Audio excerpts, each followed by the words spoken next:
Alright everybody, now this here is the 1880 $10 United States note, and again it features Daniel Webster over here, this grumpy looking character, and he's also on the 1878 note. In case you haven't caught that one yet, let me tell you about him.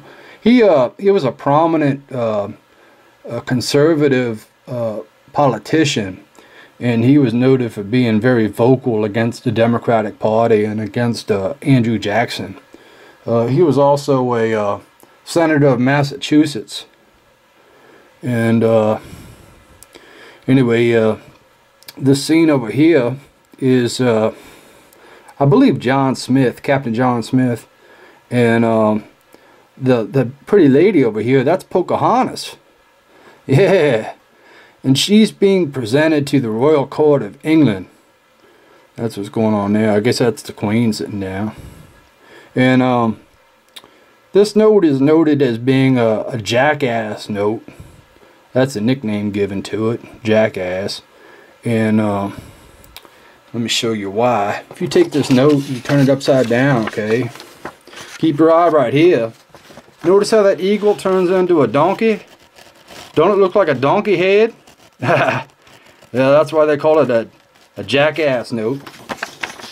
And there's only a few changes between the 1878 and this 1880 that I've been able to notice. It's got a brown seal, okay, and it doesn't have the butterfly seal or the treasury seal like the other note had. This note is legal tender for $10, series of 1880. It's got the serial numbers in both places there. It's a Rosencrantz and Houston signatures on it. Let me show you the back now.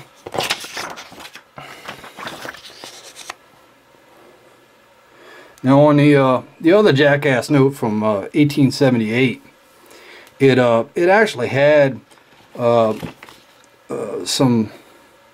patented sign that come across this way. Remember, you'll have to look at the other video, but it said patented and across there. This one says something different, okay? It says series of 1880 down here, and then it says printed at the Bureau of Engraving and Printing around this way. What else?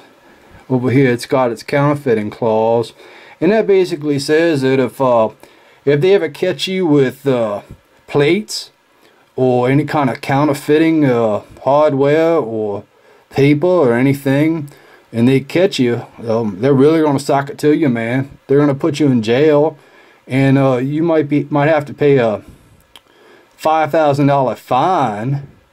Could you imagine how much $5,000 in 1880 was? My God, that's a lot of money. And they would also consider putting you in prison for hard labor. Yeah, they weren't kidding around, man. Like I said in the 1878 video, when they meant hard labor, they really meant it. It's not like what they do now in prison, you know. I know it's tough in prison, but from what I heard. But yeah, I don't think it's anything like it used to be. You know, there's been a lot of changes because of laws and stuff, because people say we're too easy on criminals and stuff. I don't want to get into my political views, but hard times should be just that, you know. Anyway, it says, this note is a legal tender at its face value for all debts public and private, except duties on imports and interest on the public debt. Counterfeiting or altering this note, or passing any counterfeit or alteration, of it, or having in possession any false or counterfeit plate or impression of it, or any paper made in initiation of the paper on which it is printed, is a felony, and is punishable by $5,000 fine or 15 years imprisonment at hard labor or both. Man, check it out. Isn't that beautiful?